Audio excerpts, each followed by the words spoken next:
Okay, should be live. How are y'all doing? How do I sound? How do I look?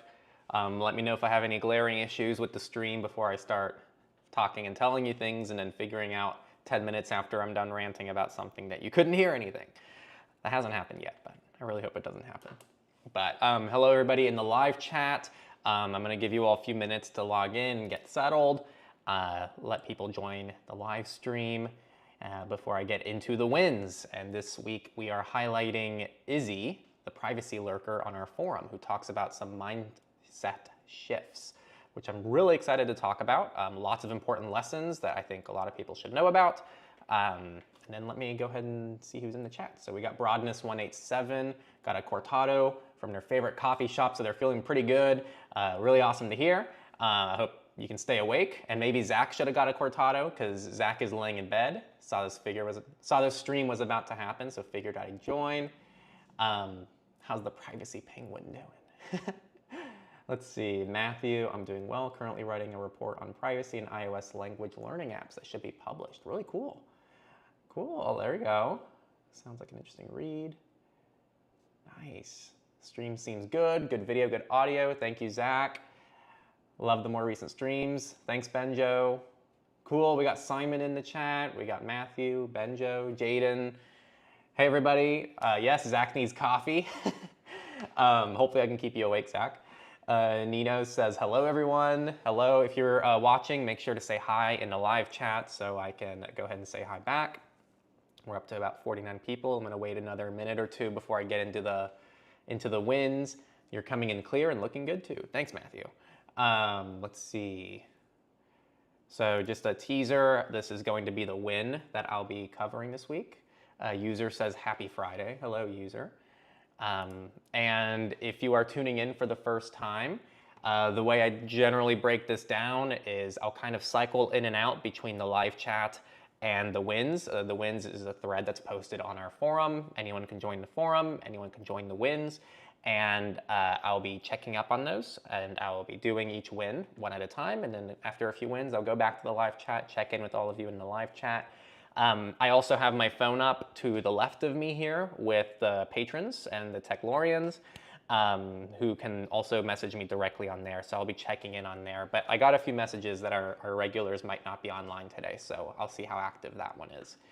And that's kind of it. Let's see, we got Ishan. What do you think about the 4chan hack? Yeah, it's still unfolding. I don't have many crazy thoughts about it. It's another data breach. They happen all the time. There's nothing like uniquely interesting about it other than the fact it's 4chan. User says happy Friday, at least to me, right? To me. There might be something interesting to you. User says happy Friday. Yes, happy Friday. For some of you, it's probably already Saturday if you're like in Australia maybe. Hello from the Netherlands. Hello, Numerate. Ariane, man, I love Zen browser. But I want the Chromium snappy feel to it in websites. Can you recommend me another browser, Chromium-based? Yeah, Chromium-based, you're looking at like probably Brave or Vivaldi as like kind of the regular ones I see in the community. So those are probably the two main ones that I've seen people use. All right, well, let's go ahead and get started. RBQ, Mr. Plasma. All right. Definitely share the stream around too with any friends or family if you have anyone that you think would be interested in this kind of stuff. But let's go ahead and get started with the first win from Izzy. I really like this one. This is a personal favorite of mine. Their win is more of a mindset shift. After many years of going towards the extreme end of the privacy spectrum, they've hit a limit with their threat model, and they're starting to embrace a bit more nuance and dialing back for it. Their tolerance for inconvenience was really high, so using Linux and custom ROMs were a given, and this worked fine for them for several years. But as privacy was the main hobby, but priorities have changed, and their creative aspirations and passion for privacy have been combating each other for a while now. And they're pretty much, to summarize the rest, they get fatigue, and they've been experiencing with Mac OS and Logic Pro and kind of trying to dabble into like less privacy-friendly tools. And their final statement is a reminder to everybody that unless your life depends on it, you don't have to go to the deep end to make progress. I still use all my favorite privacy tools, but I'm not feeling held back now. They also say, my conclusion so far has been that people make far bigger deal about the OS when the main threat is in fact a suite of apps. So there's a lot to unpack here. First, I want to preface this by saying, if you want to go as far as you can in privacy, I think you should. So this win isn't to discount any of you who want to go that far. What this win really speaks to, and it's something that I see a lot, is people trying to go to the extreme with privacy. Without having necessarily a reason for it, which is fine. If you just enjoy privacy and you want to go all the way, please do. But they might not have a reason for it, and it's starting to impact other areas of their life negatively, be it relationships, be it their professional life, be it their personal life. There's a lot of things that, like, taking privacy too far can impact, and this is why there's the whole concept of threat modeling and the whole concept of not everybody needs to go all the way to the extreme, because there's inherent drawbacks to going to that extreme. So Izzy's pretty much got to the point where they said, look, like, I've done it. I really enjoy privacy. This is something I really enjoy, but I enjoy creativity. I enjoy my personal life. I feel like I've been taking it too far. And so they're embracing a little bit more nuance and trying to find the middle path for themselves. And I think that's awesome. It's something that a lot of people take a while to hit. When I do my coaching with people one-on-one, the most common thing that people gravitate towards doing is too much. And the other issue with trying to do too much at once is you typically do the wrong things too much. It's not uncommon for me to see people move to Linux, move to custom ROMs, move to so many different tools that are super inconvenient, and they still haven't frozen their credit in the US. And to me, that's like a really big eye-opener to, like, oh, okay, so we're kind of still missing the basics even though you've put all your time into the privacy thing. So the way I like to look at this myself, and it's something that I would ask all of you to reflect on, is how and in what ways does caring about privacy benefit your life? That's the question that I want everybody to ask themselves right now. Why do you care about privacy? Actually think about it. Don't just say, oh, because it's a human right. We all agree on that. That's a universal truth for probably anybody listening to this stream. But ask yourself why exactly it benefits your life. What is the exact thing that gives you benefit? And once you can kind of answer that, it's a little bit easier to figure out, well, how far do I have to take it to maximize that benefit? So for you, if it's just having peace of mind that you can use the internet without having yourself be profiled, using, a regular operating system or any operating system, but having a privacy respecting browser might be all you need to do to simply accomplish that. And maybe setting up like a nice VPN if you want more peace of mind, and then changing your search engine. You can kind of consolidate all of your privacy perks within your web browser if that's your only concern. But if you have broader concerns than that, then of course you have to start implementing more and more things. But most decisions can come back to, why do I care about privacy? Why am I implementing it into my life? And what both positive and negative impacts is that having? I think if more people were to ask those questions, they would actually save themselves a lot of time and hassle. And that's just been an observation on my end. It's something I've experienced myself. It's something other people I know in the space have experienced. So yeah, if you're listening, definitely leave some of your responses right now. Like, I'd love to kind of see all of you people in the live chat, like, answer the question so that people get some kind of an idea. Like, why do you personally enjoy privacy, and what value does privacy bring to your life? Like, please leave it in the live chat. Let's go ahead and share some of our personal responses. So that we can kind of like get ideas from each other here. So for me, personally, when it comes to privacy, it's about peace of mind. I like the peace of mind that comes from knowing that, like, there's certain parts of my life that don't need to be shared with everybody, that stay with me or that stay with myself and my loved ones. Those are the things that I really appreciate privacy for. And I also just fundamentally believe in it as a human right, and also as something that I'm passionate about. And I think that's probably something that maybe a lot of you resonate with. But to pretty much take advantage of as much as I can for those two things, you don't have to go all the way to the extreme.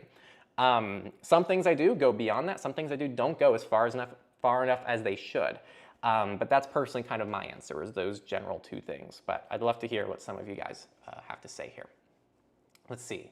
I'm missing a lot of live chats here, so let me go ahead and see what some of you all have to say. I'll go back to some of your other questions, but I'd love to just get some of, let's see, Ariane says, I used to go extreme, but now I've moved on with a hint of privacy. Okay, I enjoy privacy, so I attempt to go as far as possible, but when recommending to other people, I make it explicitly clear this is extreme, you don't need this. I think having that awareness is really important. Something I see a lot is people do pretty like objectively extreme things for their privacy that are not wrong or bad, but they are definitely on the extreme end. But there's almost like an unawareness of how extreme it is. So when other people who are nowhere near that point are doing just very basic things, they almost get upset like, oh, there's so much more to do. But to the other people, you have to think about what you're doing and how it comes across to other people. They're like, oh my God, this person's like doing this extreme stuff and they're like guilting me for it. So it's good to have that awareness, and I'm glad you have that.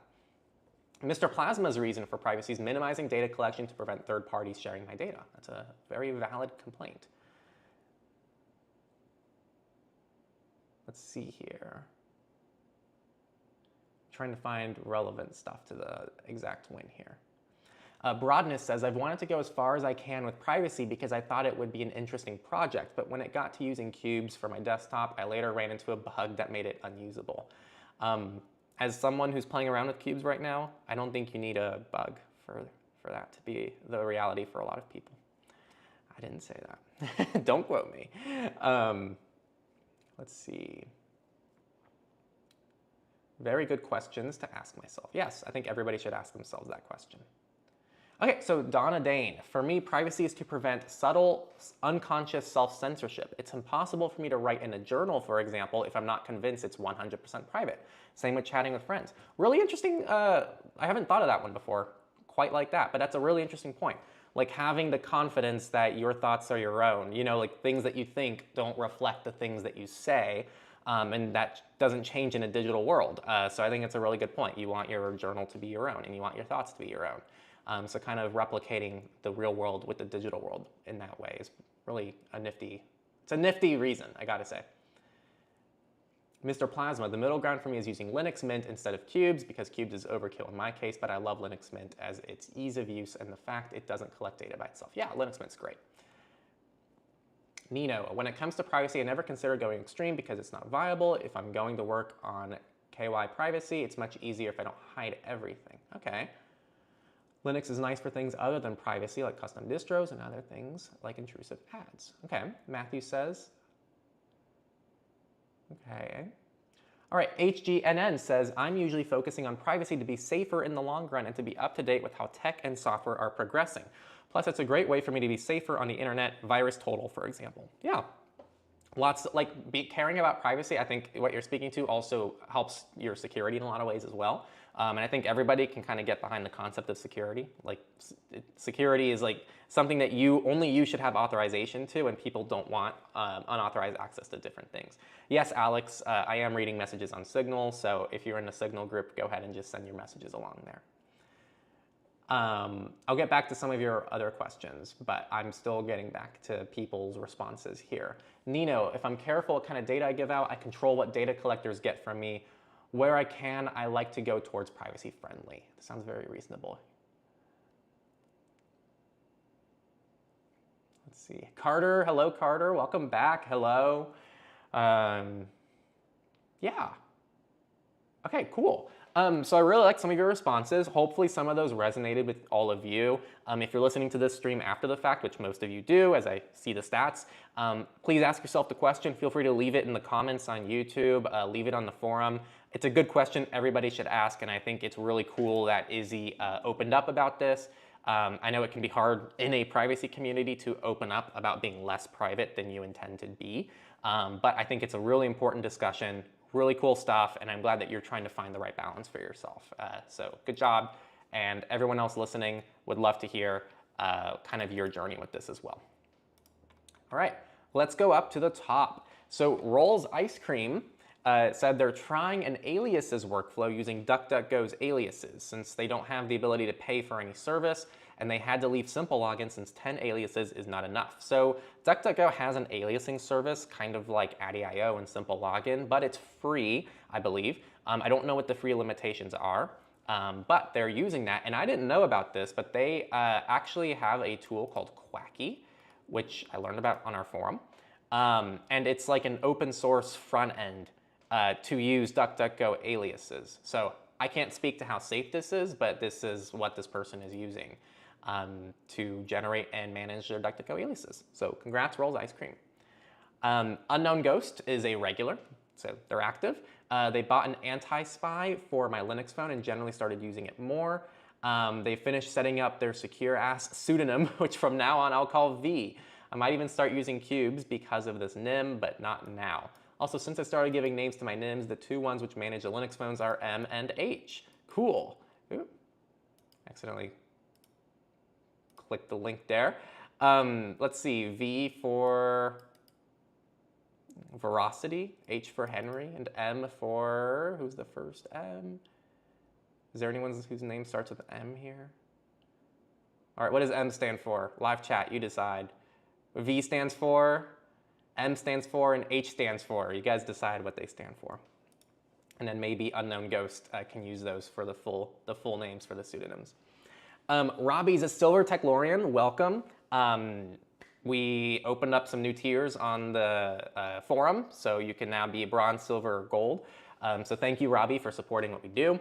Robbie says, stood up my own fresh RSS instance. I love being able to parse through news I want without all the noise. So fresh RSS, if you haven't heard of it, is like a self-hosted RSS thing that you can do. So if you wanted something that's self-hosted and you control it, check it out. They moved to Kaji for search, and they're really enjoying it so far, which is awesome. We listed Kaji recently on our website. A lot of people really enjoy it. It's paid, so keep that in mind, but the people who use it really enjoy it. They also gave NoteSnook a try. They've been self-hosting Joplin for a while, but the UX didn't excite me and honestly don't want the burden of making sure I have good backups as I have a lot of important notes. I'd basically prefer to outsource this function for peace of mind. Migrating was simple, and while it has only been a few days, it seems to align more closely. And also they joined the Techlore community, so welcome.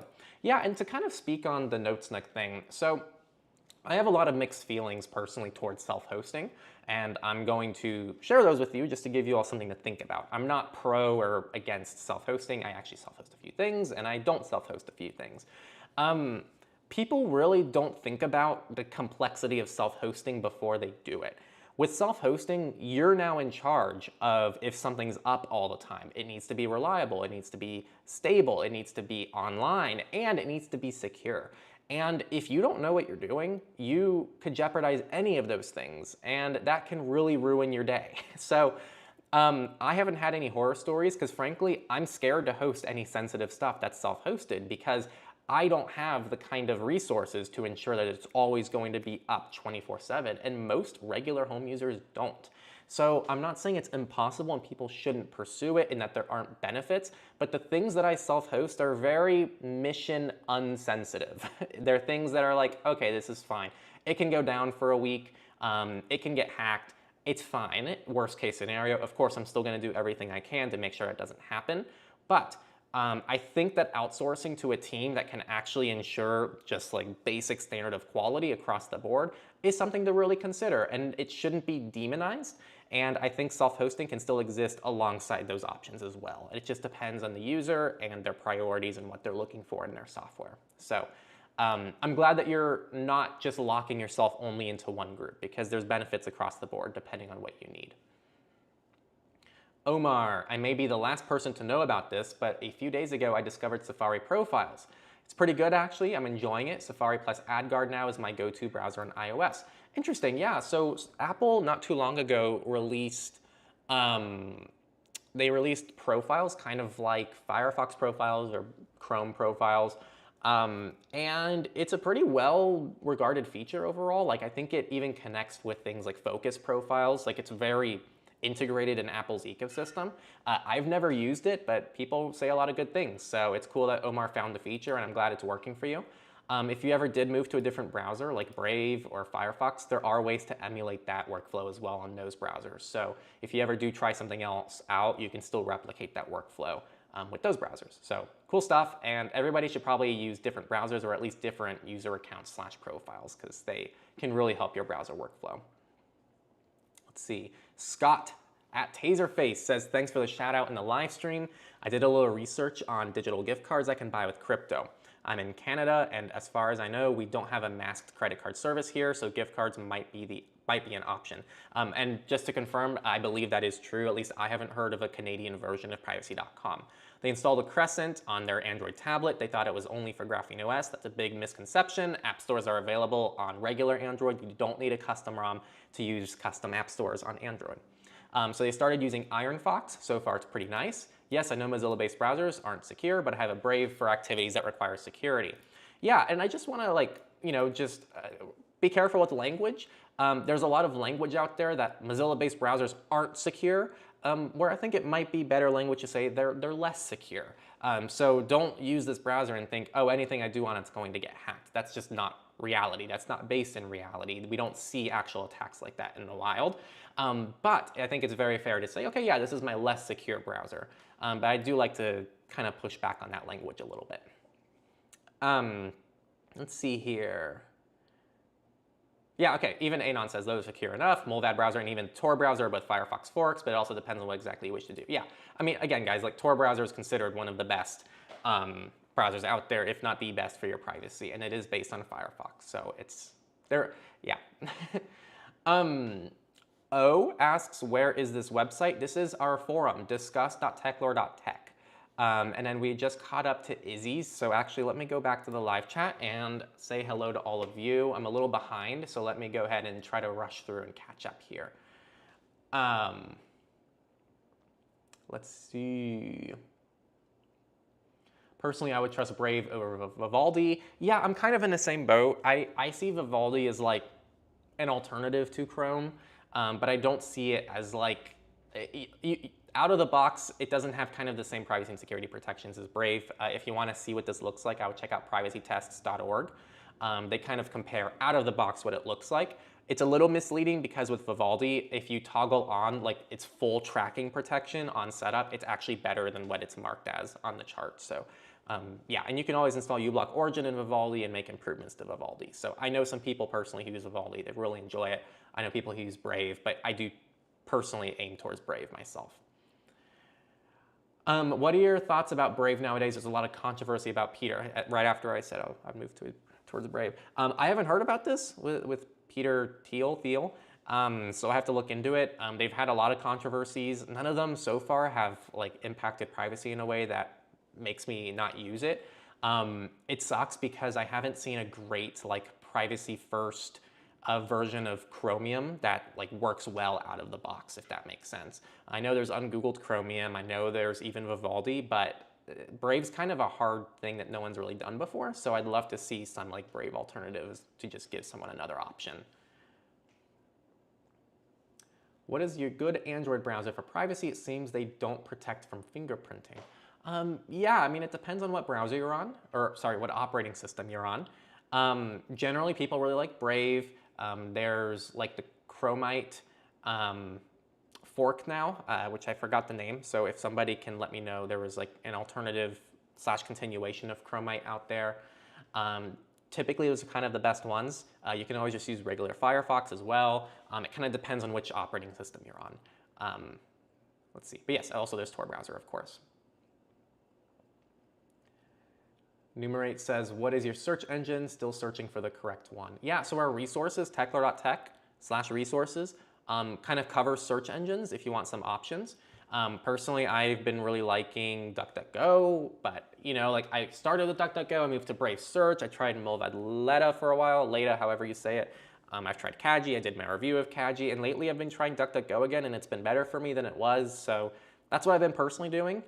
Try them all. They're really easy to swap. There is not that much commitment to a search engine, and as long as you're not paying for Kaji, there's no like cost to you to try and switch from them. So people also like StartPage. I like StartPage as well, so try them out. Let's see. I already got back to a lot of these comments earlier when we talked about the win. Let's see. Like this stream, y'all. Yeah, like the stream. Ariane, I see 36 likes and 130 viewers, so there's a bit of a mismatch here. So let's give the stream a like.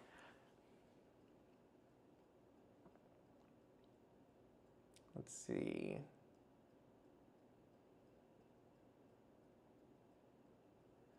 Monero and XMR Bazaar, cool, yep.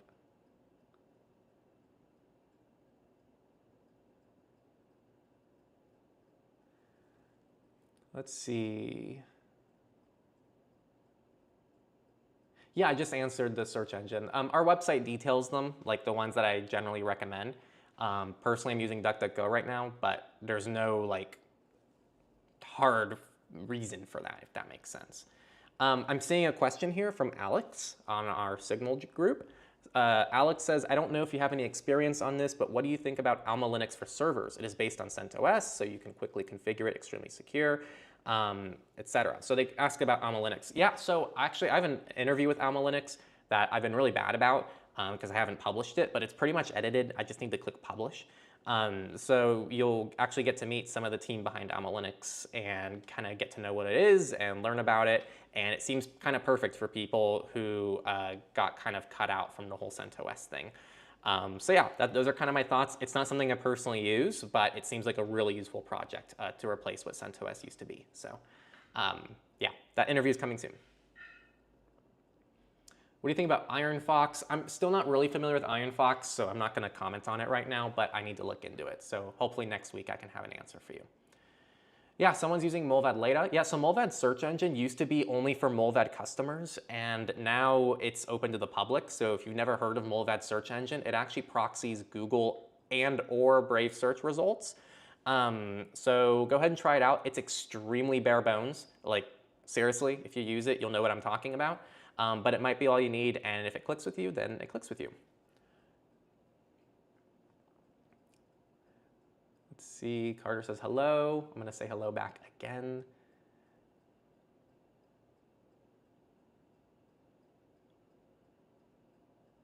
I use Graphene OS. I restrict access to internet for apps when installing. How good is this in terms of using closed source apps that may not require internet? Yeah, if you deny internet access to apps that don't need internet access, especially the ones you don't trust, that's great. Like that's going to give you a lot of just peace of mind, a lot of privacy. So yeah, there's nothing inherently wrong with that.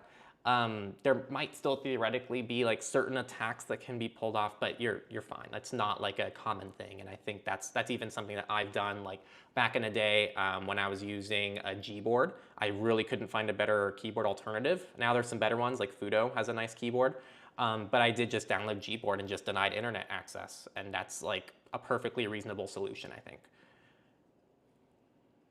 Hello, Techlore. Hello, O. Hello, O. Let's see, something cool to try is getting a Molvad account over Tor and using it after Tor. You stay anonymous, but the target site thinks you're a VPN user, not a Tor user. Fun.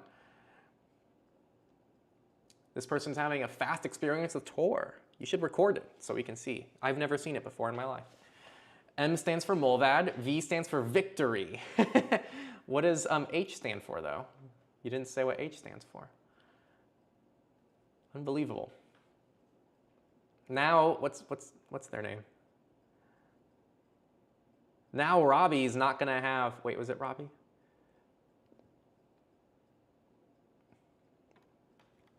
Why am I missing?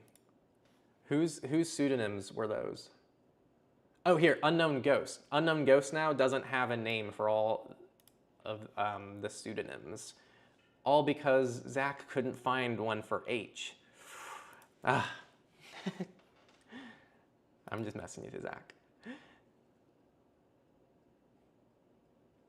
Zach says, the more you learn about tools just for fun, you'll be more confident in using it when it's not just for fun. Nothing wrong with that. Yeah, good point. I started running a Monero node. A power surge killed my perfect uptime. Yeah, see, when you self-host, there's so many things you just can't control, like a power surge. There's just a lot of things that are out of your control, and that's just one of them. Let's see. Alex said, if you approve it to be a good OS and many others I talked about, I will switch. Yeah, I mean, if it's right for you, then it's right for you. I mean, there's so many Linux options out there, so there's not a reason you only can use Alma Linux, but Alma Linux seems to be an extremely trustworthy project with a lot of cool people behind it. So definitely no reason to avoid Alma Linux in my eyes. Let's see. I am getting caught up. It doesn't feel like it, but I am.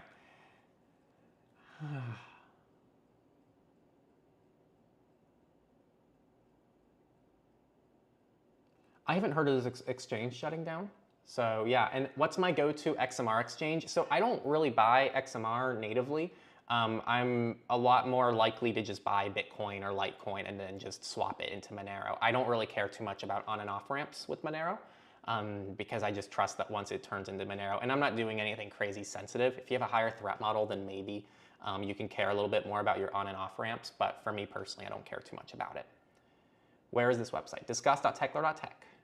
It's our forum. Nino says, speaking of self-hosting, choose what you self-host carefully. Also choose what you expose to internet carefully. I don't mind self-hosting whatever I can, but I won't expose everything to internet. Very smart. It's a messy thing to do if you don't know what you're doing. So just be aware what you're getting yourself into when you self-host. And I think people should try self-hosting. You will learn a lot from it. You'll grow, you'll learn. It's great. Just be aware that there are risks. And I would do things that are not sensitive at first if you're trying it out for the first time.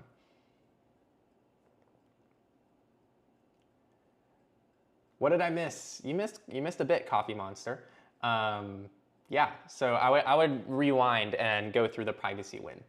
Quick question, do you have a privacy-focused file manager and keyboard? Didn't find much on the internet and everything that seems good isn't popular, so I have a hard time trusting them. Which operating system? That answer can be very different across operating systems. So feel free to leave your operating system and remind me what the question was, so because I might forget who your follow-up answer was tied to. My win of the week is setting up Brave as my workplace instead of apps. Nice, good win.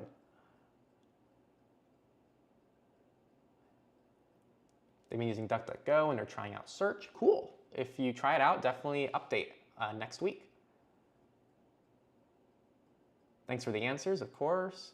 I replaced Aurora with Google Play Store as Graphene recommends it. Still feeling somewhat unhappy having Google back. Yeah, you know, I wouldn't do it personally. I like Aurora, it's a great project. And there are some genuine privacy benefits. You can log in anonymously to the Aurora store. So personally, I wouldn't do that. So just and you know what? You might disagree with my advice, but that's okay. So that's just what I would personally do. If you're unhappy about it, then don't do it. There's not a one-stop solution for everything, you know? So just do kind of tailor advice that you hear to what benefits you the best. That's a complicated one, Dana. That's a really big one. So that's a little too big of a question for a stream. So if you really want to ask something a little more thoroughly, it could be a good forum question. Oh yeah, my question might be too complex for this. Okay, yeah.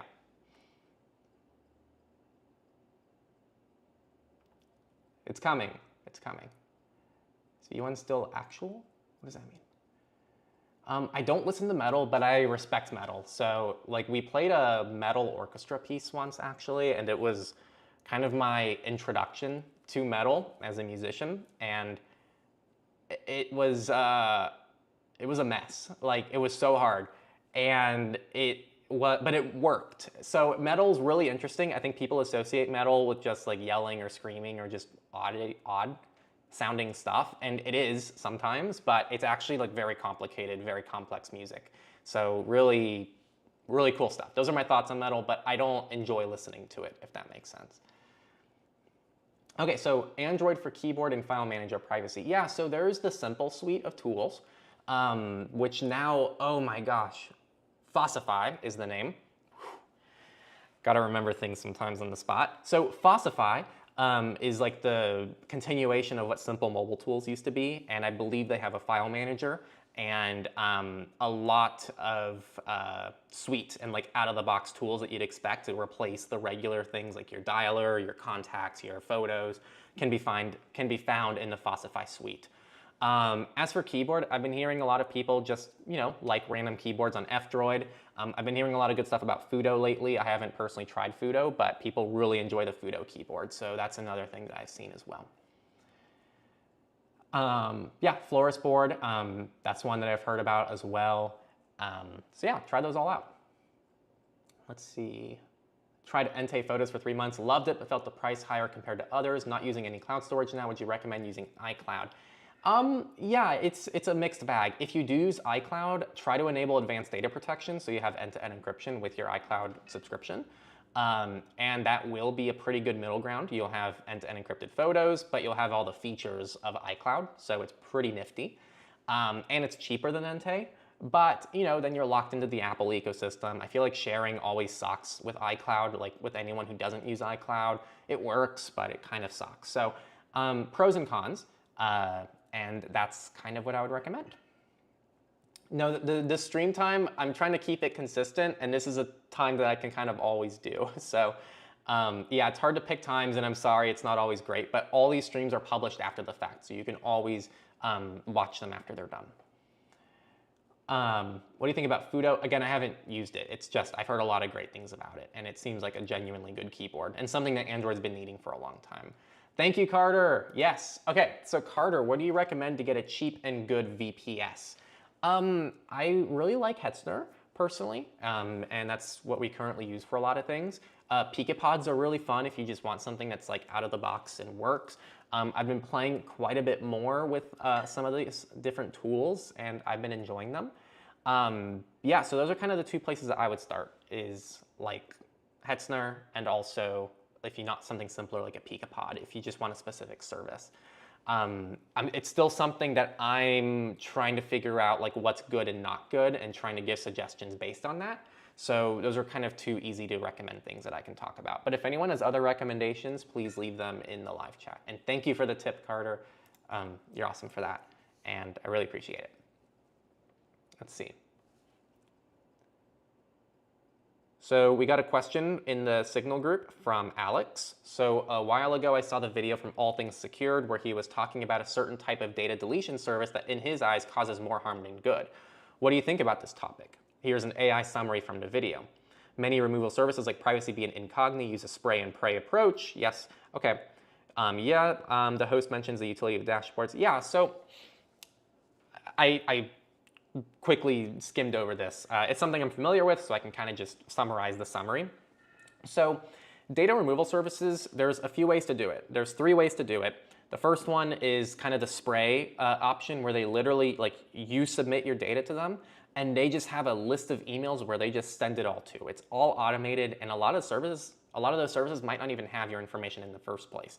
So apart from it being just automated and not really something that's designed to like actually opt you out, and it just requires a lot of trust, it could just be giving up your information to providers that don't even have your information. So for that reason, I also avoid and discourage using those services. The second way to do it is kind of what a lot of these other services do, which is you upload your data to the service, and then they'll like do a hybrid approach of like some automatic, some not automatic. And then if any issues or a specific service doesn't opt you out, they'll check in manually with their agents. But those ones are a little better because they'll scan sites for your information first, and then they'll submit to those sites, but then they still use a hybrid option. There is a service, I don't know if it's public info or not, but the third way to do it's manual, and you go to the sites yourself, put in your information, and then opt out. And there's a service I know of that's, again, it might not be public info, so just to be safe, I'm not going to say it, but they're working on essentially like an on-device method of doing these opt-outs where you put in your information and it can scan it like on your system. So yes, like that's kind of a cool thing to do, is like it's on your system, and then you can go ahead and opt out directly from your system, and it doesn't actually use any third parties, and they essentially automate the manual process. I don't know if that's public info yet, but it will be public at some point, and then you all know about it when it's there. But yeah. Does anyone have recommendations for Carter and any VPS services that they like? Definitely want to follow up on that if any of you have VPS services that you enjoy.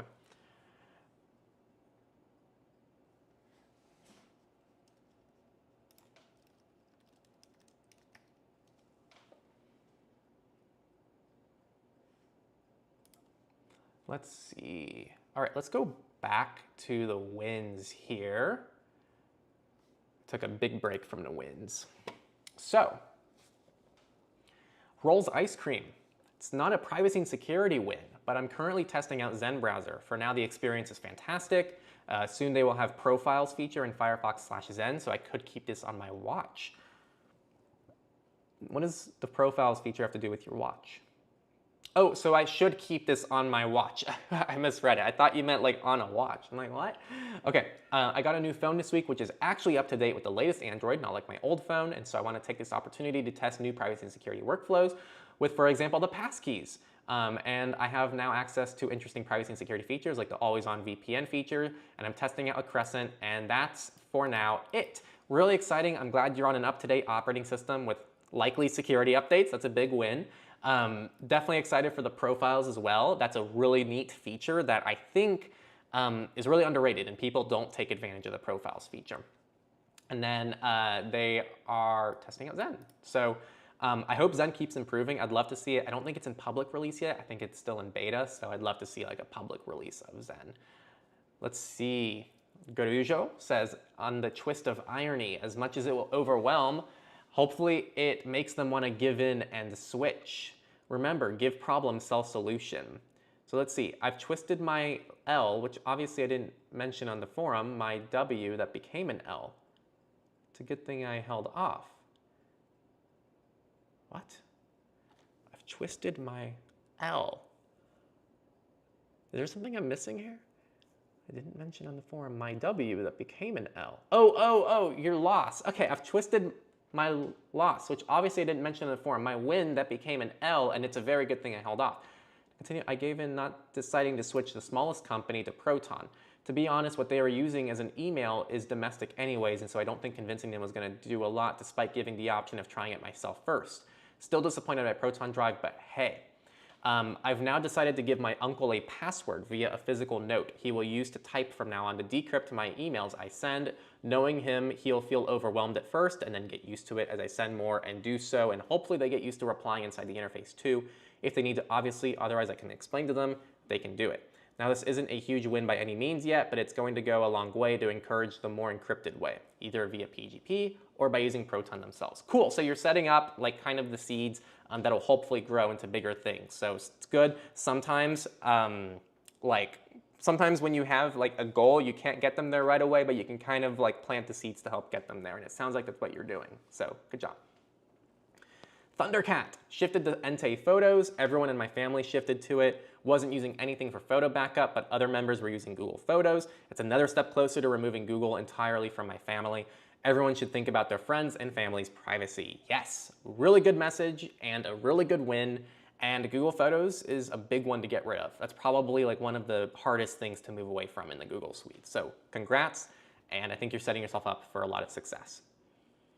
Cosmos Cat created a shortcut in iOS to restart the phone every week. Read that frequent restarts to your device is good for security. They uninstalled apps for food deliveries and Amazon shopping. They're going to install and remove them on a need basis. And they moved from Apple Notes to Notesnook. Paid for the premium tier. The free tier is more than enough, but I really like the product. Yet to migrate some notes from Obsidian. Yeah, so some context on the reboot thing, if people don't know or aren't familiar. Essentially, there is a lot of malware. Not a lot, I don't want to exaggerate, but there is malware on mobile operating systems that can infect your device, but very few of them are what we call persistent, which means that once a device is restarted and it starts all of your processes from the ground up, the malware still runs. And so there actually was a really crazy attack that happened within Kaspersky. Like Kaspersky's internal devices that they were using were actually infected. I believe it was with Pegasus. And they were doing a lot of analysis on these devices, and they found that most of them, except a few of them, weren't persistent attacks. So what was happening is they kept getting reinfected. So they would reboot the device, it would lose it, but then the device would get reinfected with another payload and it would get malware again. So the point is, this kind of advice has actually extended. Even the NSA and like government agencies have put forward the advice of like reboot your phone once a week or once a day, however much you want to do it. There's an app called iVerify on both iOS and Android, and one of the features in it is actually a reboot notification. So yeah, it's something that you can do. You can create a shortcut to restart it manually or automatically, or you can do it manually. And I'd say on the list of priorities, it's not the highest, but it's definitely something that people can do. And personally, I like rebooting just because, like, you know, it feels like the phone's snappier, it kind of restarts everything. It's just a good reset. I really like rebooting devices, more just mentally, more than anything. And I'm glad that you're liking Notesnook as well. That's really awesome. Let's see. And then they shared the shortcut as well. So if you want to see how it's done, a weekly routine, it's just restart the device. And I believe that what it is it's the shutdown option. And I think they expand on that later. Yeah, so I don't have the restart only shutdown. I am EU based if that matters. And then they said here that it's like this exact one here. Add the shutdown action and click on the shutdown option to toggle it to restart. So that's how you can go ahead and emulate that if you're interested in doing that yourself. Let's see. Garujo said, in continuation with the rise of cracking down end-to-end encryption, I thought I would take matters into my own hands, but I could really use a practice with the community, Android only. I switched my blog to hosting it to Infinity Free to now using Bearblog. I was pleasantly surprised by it. I'm going to keep paying for it. And so this is really exciting. So they moved over to Crypty practice thread for mitigating. So let's pull this up. So it looks like a way it uses the signal protocol to verify the intended recipient. Cool. Okay, I haven't heard of this before. So if you want to check out a really cool thing, check it out. But yeah, if something's 2 years old, I don't know if I would trust it too much personally, especially something as sensitive as like a messenger. And we're still currently on Bearblog. I like Bearblog, so I hope you enjoy it too. It's a good little platform. I am looking at Ghost right now just because it's a little more feature rich, but Blog is really nice for just a nice simple blog. Before I touch on Qt, let's go back to the live chat. Let's see what we got.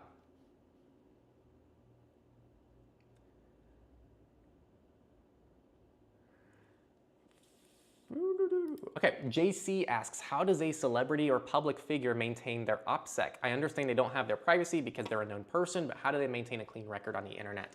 Yeah, so I'd actually really point you to an interview I did with Jonathan Steele, who's an attorney, who talks, it's one of the questions I directly asked him. I directly said, okay, so the main thing that these people are really concerned about is where they live and their residence. And so I kind of asked like what they do and talked about the different options. It's a really good interview, really underrated. It should have performed better in my opinion because there's a lot of good advice in there that people should probably hear. So I'd really check that out if you're interested in like keeping your physical life more private and like where you live and how you exist. And that's probably a lot of the advice that these people have to take more into consideration. Because a lot of what they do is public. It's more about protecting their personal private life. Is there any update regarding the Apple versus UK? If UK wins, ADP can go for a toss. Yeah, so the only update on the UK situation, Apple pretty much appealed and said that they should be able to have a court case outside of the secret court in the UK, and Apple actually won that appeal. So at least some parts of the case now will be made public, so we can follow it publicly, which is a pretty big win in my eyes. So that's kind of the latest update. Still no major updates since then, but that's kind of it. So we're following it closely.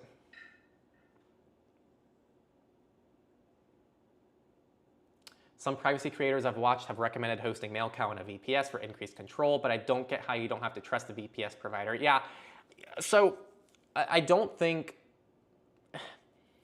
if my goal is like, if I'm giving you privacy only advice, even in that scenario, I still don't think that a self-hosted mail server is what I'd push you to. I still think that like trying to set up a Proton or Tudo account is gonna get you further because yes, you're trusting your VPS provider a lot of times. You can do things to reduce the amount of trust that you put in your VPS provider that make it more of a non-issue, but a lot of people don't know how to do that. And a lot of people aren't going to do that. And it's really hard to get everybody to actually guarantee good privacy and security with a self-hosted email solution. It's not impossible, it's just really hard to guarantee. And I personally find it much better and safer advice to give to an overwhelming amount of people to just use services that take care of it for you. They're not going to give you perfect privacy or perfect anonymity, but they're going to give you a substantially better amount than what you're going to get through Gmail. And I also think that like when I'm making videos, I'm not thinking about people that can self-host things. I'm thinking about people who've never heard of privacy before and are looking for solutions they can start integrating today. So yes, I am not going to say that self-hosting is like the #1 thing I'd say for email. I would be a lot quicker to say use something like Proton or Tudo or mailbox.org or StartMail, whatever you want to pick. I just made a top emails video or top email providers video not too long ago with some of these options. And then if you want something really sensitive, don't use email altogether and use something like an end-to-end encrypted messenger like Signal. I think that's much easier advice that's applicable to a lot more people. That's my personal thoughts on it, at least. And then Alex said in the Signal group, even on a dedicated server, you need to trust the server hoster. Yeah, so I'll just leave it at that. I don't overall agree with that advice. If you know what you're doing, you can probably do it, but I think a lot of people don't. To give you context, I don't trust myself to self-host email at all. Like the amount of things that I would need to consistently keep patched, like consistently keep like the uptime required, like to have a server up all the time and to also not be flagged for spam and to deal with all the email complexities on my own is crazy. Like I do not want to do that, and I would hate myself if I was going to put myself through that. Now, if you want to do that, please do, but those are kind of my thoughts on the email and why I personally don't want to self-host and why I don't generally recommend it. If you're an exception, then you're an exception. But yeah, I think I nailed that one. Repeated myself a lot of times there, but I really want to drill home my thoughts on that. What's your prospect on AI and how it will affect privacy and security as a whole? Yeah, I mean, in the short term, it's been a pretty negative thing for privacy as a whole. So it's hard to know where it's going to go from here, but so far all I'll say is it's been overall a net loss, I'd say. Oh, this is interesting. Ariane, tell us your skincare routine and also what mic are you using right now? So I'm using the DJI wireless mic. I really enjoy this mic actually. It's super convenient, it's super portable, and it sounds better than like any other mic I've used. And it plugs into phones, it plugs into your computer. I love this mic. Yeah, I've never said I love the mic before. I hate mics. It's really hard to get them to sound nice and like tinkering with them, and I wish it was just plug and play, and this is what I've always wanted. It's just plug and play. So the DJI wireless mic. My skincare routine is kind of obnoxious, actually. So yeah, okay, so I rinse my face in the morning, and then, okay, so I have 2 days. I have a day 1 and a day 2, and I switch off day 1, day 2, day 1, day 2. So day 1, I do vitamin C in the morning, and then I do a moisturizer and a sunscreen. And then midday, I'll normally reapply sunscreen, and then the evening of day 1 is a adapalene. It's a retinoid, and then lotion, and then I go to bed. Oh, and before, in my PM, I'll normally use an oil cleanser. I used a like non-oil cleanser before, and it was really starting to strip my skin, so it might have been too aggressive. But anyway, my day 2 is a high, what is it? What's it called? It's an acid. It starts with an H. I don't know. But there was like something I use in the morning on day 2, and then, you know, lotion, moisturizer, and then in the PM I do, I forgot, it's some complex. I don't know. I don't think anyone cares, but you asked, and yeah, that's like generally what it is. And then sometimes I'll just put some like Vaseline on before I go to bed, maybe like once or twice a week. So yeah, I don't think there's like that's just kind of like what seems to have worked for me. I've been playing around with a lot of different things, and I've been really enjoying it, so it's been nice. Let's see here. Gosh, I hate when it skips around. Let's see. FlokiNet is also run by great and based folks. Cool. Hi, Henry. I've been watching your channel for years, and I was wondering, do you play video games? And as an open source Android keyboard, I recommend Flores board. Okay, cool. Another recommendation for Flores board. I don't really play video games.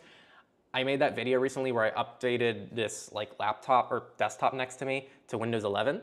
And that one is strictly used for gaming, but I kind of joked in the video. I'm like, yeah, as you guys can see, I'm a pro gamer, but I have like these like kind of normie games on it. Like, I just have like games I used to play when I was younger. That's kind of all I play, and I cannot tell you the last time I actually booted up one of those games on the computer, to be honest. Like, I booted up the computer to do that video and update it to Windows 11, but I hadn't booted it up in like months. So I think it's probably been like at least 6 months since I've played a video game.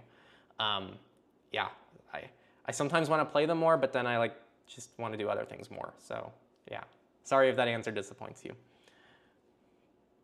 My other win for the week is setting up my gaming station without going Bluetooth at all. That's exciting. Sounds kind of hard though. How are you gonna do that? Hello, S3V1ET Ninja. Hello. Soviet Ninja? Hard to know. Okay. Kaspersky is great to have, very lightweight as well. Yeah, I don't know if I recommend their antivirus solution. It's just they do a lot of good research on their within their team, and they publish a lot of that research, and they did this whole research thing about persistent malware on some of their devices. I switched from Google Keep to Obsidian to NotesNook. Nice, Aryan. Nice. Is it reasonable for you to reach out to the more privacy-first laptop manufacturers like Tuxedo or System 76 to compare them to Nova Custom laptops, for example? Would be pretty expensive otherwise. Yeah, so for that video, I'm leaning more towards doing just a digital comparison, if that makes sense.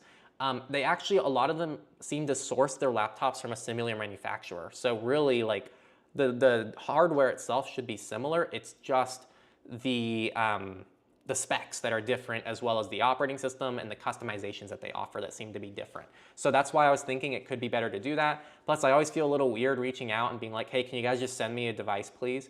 I feel a lot better when they reach out to me first and then they say, hey, we'd love to send you a device. It's like, okay, well, if you're gonna send me a device, then sure. I mean, I'm not gonna say no. So yeah, I feel weird being the one to initiate that personally. And maybe I should just do it anyway. And they'll just say no if they don't want to. It's not a big deal, but yeah. Strong agree, do not self-host email. Okay. Oh, am I caught up? No way. Okay, what app do you use for interviews or podcasts? I've been looking for a great conference call app for a long time. So I actually, yeah, I actually do it all manually. So I will send over a booking link with cal.com to people who do interviews. They'll book a time. I meet with them on Signal normally. I've done a couple times on Jitsi, and every time I regretted it on Jitsi, to be honest. It's always slow, it always lags, and it always causes bad interviews. I did an interview recently with the Nextcloud CEO on Jitsi, and there was a lot of annoyances there. It's good enough to publish, but you'll see it when that comes out. So I use Signal. I set up OBS. I opened up OBS twice. There's 2 instances of OBS. And the first instance is recording the other person's display, and the other one is recording me. Now, ideally, that recording is hopefully the backup. I really like people to get their own video and audio, because it results in much higher quality if they're getting their own local video and audio. So I typically like to ask people to do that, but if they don't, then I'm just essentially getting a screen recording of the Signal call. So I do it manually, and it works pretty well. His skincare routine is being young. Yeah, being young really helps. So that's a huge part of it too. Let's see, thanks for the update. In my country, iCloud is significantly cheaper than Ente. Proton Drive for photos is horrible, hence I'm in a dilemma. Would you suggest iCloud ADP or Ente? Yeah, okay, so iCloud Advanced Data Protection versus Ente. Let me go ahead and give my thoughts. First off, Ente is open source. So there's a lot more transparency there. It's from a small organization, not in an insulting way. It's not Apple, right? It's not a big tech company. You're actually, in a lot of ways, escaping big tech when you choose to go with Ente. The other huge win with Ente is that it's cross-platform. It's also even available on the web. So as long as you have something with a web browser, you should be able to access your photos. It's available on Android, it's available on iOS, it's available on Linux, and all their clients are open source as well, and you'll find them in really nice open source communities on the Android side of things. So that's the huge plus to Ente. It's also easier to collaborate with other people because it's cross-platform. If someone in your family uses an Android device, they can still have the same access to your photos, whereas if you're in iCloud Photos and you're trying to share it with a family, you might know how bad that's going to go. So those are kind of the wins for Ente. The wins for iCloud, if you are in the Apple ecosystem, the integration is crazy good. And if you're okay with that and you're okay with being stuck in that walled garden, then that's great. You'll actually get a lot of benefits from it. It's also got probably a lot more features, and it's a lot easier to use. It's more stable. It's probably faster. There's a lot of just usability things that Apple has the resources to develop, even end-to-end encrypted. If you've ever used iCloud Photos, Advanced Data Protection literally doesn't really change anything about your experience. It's exactly the same as regular iCloud Photos, They just also add end-to-end encryption. So it's a pretty good place to be usability-wise. It's also cheaper, as you kind of mentioned, so it's really accessible in that regard.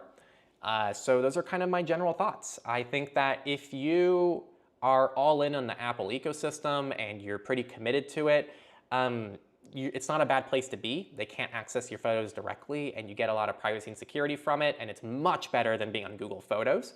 But if you want something a little bit more privacy respecting from a company that's dedicated to privacy, and it's not a big tech company, and it's open source, and it's cross-platform, but it's a little bit more expensive, then I think that's where Ente really comes in. So those are generally my thoughts between the two. I don't think either of them are bad options, but I do think Ente is like a better place to be if you're able to use it and it works for you. Ooh, Librem 5 is a good phone? Okay, I'm gonna say I don't know formally because, well, I do know actually, I do have one. But I haven't played around with it too much. Context, I ordered one way back in like 2018 with my own money. They didn't like send me a review unit. They didn't commit to anything. I bought it with my own money and never heard anything. I think they said it was like supposed to be delivered in a year. And then a couple years ago, I made a whole video on this. So if you want to check it out, check it out. But a couple years ago, I pretty much came forward because I waited so long. I waited 5 years for that damn phone. And they reached out and they said, oh, like, you know, your phone's ready to ship. Now, some context, I asked for a refund before they told me the phone was ready to ship. And what they told me was, we can't refund you. But when your phone is ready to ship, then we can issue a refund. Like you reject the shipment and then we'll refund your money. Well, they said my phone is ready and I said, well, I want the money. Like I took them up on their offer. And they said, oh, well, we can't pay you out. So to this day, I rejected the shipment for my phone and I still never got my money back. So I have been scammed. Like I don't have an issue calling it a scam. Like I gave them money, I asked for a refund, they never gave me my money back and I never got a phone. So I can't in good faith recommend the Librem 5. I just can't. Funny enough, a community member got their hands on one and I don't remember, someone sent me a PinePhone Pro, someone sent me a PinePhone, and someone sent me a Librem 5. One of them sent me the device just completely for free just because of their goodwill. I even offered to pay them. They said, no, it's fine. I don't remember if it was the Librem 5 person or not. But either way, my point is like a random community member like was so much friendlier than actual purism. And yeah, so I can't in good faith recommend the phone. And yeah, I made a whole video about it. Go check it out. It's borderline criminal in my opinion. Are you married? Privacy, come on. I care to hear about your skin routine. I'm glad to hear one of my favorite content creators is taking care of himself. Yeah, I think it's okay for people to take care of themselves. It's good. Let's see, I abandoned Microsoft Office for LibreOffice. I've also abandoned Windows and dual-wielded Mac and Ubuntu with the long-term goal to daily Ubuntu. Nice, those are like really good steps in the right direction, so good stuff. Answering your question about my gaming setup with Bluetooth, I use an adapter with a USB port. The USB port has an extension of an additional 3 USB ports. Cool, yeah. BizWarUp says, thanks man, you have a good skill to explain things clearly to the point. Awesome, yeah, that's good, good to know. Is there a sync thing like alternative to use with iPhones? There's Resilio Sync, but it's proprietary. There actually is a sync thing client on iOS. It's not the best, but yeah, I mean, generally the sync thing alternative for iPhones is AirDrop, unironically. But yeah, there is a sync thing client for iOS, and that's probably the best thing to use. Otherwise, yeah, there's not that many great alternatives. There is also KDE Connect. KDE Connect, it does have an iOS client as well, so you can use that on iOS. All right, back to the wins. Let's stay focused. We're all getting sidetracked. You're asking me if I'm married. Come on, we're here for privacy wins. Cutie downloaded VS Codium, but yet to make things to try it before considering doing the shift, like the settings, and download all the extensions. They left Edge for good, still missing the dual sidebar in Zen. Okay, but good job leaving Microsoft Edge. They disabled 4 Zen extensions, disabled some mods, so for now I'm not getting any memory leaks. Nice. Overall good stuff. I don't fully get the first one, but it sounds like you're trying to get VS Codium working, so hats off to you. I need a water break. Ooh. In phone, they uninstalled 2 to 3 apps and replaced them with website shortcut on their phone. So they got some web apps going, which is awesome. And then they kind of had to play around with it. It's a bit overwhelming because there's so many things in different browsers. Yes, but I'm glad you're playing around with it, and you will lock in like the browsers that you enjoy for different purposes. They did the phone cleanup using SD-made, and they deleted it because way too many permissions. Yeah, and I think a lot of people don't need those kind of services. So overall, really good stuff. Let's see. They had some discussions there. Ozone. They started using Android profiles to separate apps. Huge win. So they have one profile for that use that you use once a month or once a week or so, mainly untrusted, which includes their mobile carrier apps to check data and voice balance, app for configuring Bluetooth earbuds, another for entertainment like watching YouTube videos and listening to music, and lastly one for work-related apps to contact me. Not only does this help organize my work, I find that I'm more productive since there are a few distractions from notifications and there's a slight barrier of profile switching that I have to go through to procrastinate watching YouTube videos. Even if I end up watching a YouTube video, there is a fear of missing out on important work messages or calls, which helps me get back to what I should be doing. Nice. And just to speak to that, like, this is one of those moments where like it's more about privacy, or it's more than just privacy, right? Like, yes, separating things into profiles is great and it helps you become more private, it separates your data, that's good. But what this person is also speaking to is like, actually, what are the profiles originally called on Android? They're called work profiles. The original intention of the feature is to separate your personal and your work life, which comes with tons of other benefits. It's historically like one of the biggest problems that people deal with is having a work-life balance. And so having that be replicated on your digital devices is much more helpful than just benefiting your privacy. It benefits your mental health in a lot of ways and your work-life boundaries and the relationships ideally that you can navigate between both of them. So tons of wins here, and it goes beyond privacy, I think, and it's cool that you're kind of sharing some of that other side of it as well. More use cases. They made profiles for family members, so one Android tablet can be used by many people. They use long but harder to enter passwords for main profile, but they use shorter ones, and the fingerprint to use other profiles, which is really good because that way you can kind of like make certain things more convenient in your life. Normally it's like, well, if I'm gonna have a super long password and no biometrics, then every time you unlock your phone, it's inconvenient. But if you separate things a little more and you make those other things less secure, it can actually be more convenient than making it all more secure. So good stuff. And I just wanted to clarify, the way you're describing it, it actually sounds like you're using Android user accounts because you're opening more than 2. And you're able to set different like login credentials for each one of them. So just want to check in on terminology there. There's 2 things on Android. There's Android profiles, like work profiles, and normally you only do 1.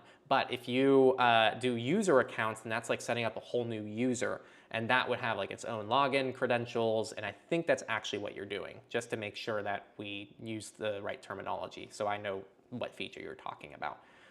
So feel free to correct me if I'm wrong, but I think you're talking about user accounts. Let's see, if someone asks your phone for taking a phone call or check their emails, there can be a dedicated profile for guests. Yep, I love doing that as well. Can be backed up individually. Yep, cool. So yeah, sounds like you're really playing around with Android and taking advantage of those Android benefits that Apple refuses to implement in iOS.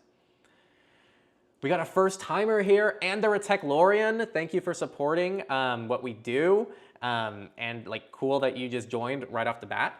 A few wins, they became a Techlorian. Okay, awesome, yes, welcome. And they got their YubiKeys and they use them for 2FA now. Awesome. I love my YubiKeys and I use them for every account that I can. They deleted unnecessary apps from their phone, so they only have apps on their phone that they actually need. Another thing that's like good for privacy, but good for so many other things. Good for battery, good for your mental health, like good for just keeping yourself more organized. It's great. They got their family to use Signal and Brave browser. That's awesome, big wins. And they updated privacy settings on their social media accounts, and they even deleted their Facebook account completely. So congrats, OE234. Those are all actually really big things, and if those are like your first steps, those are like awesome first steps, so congrats.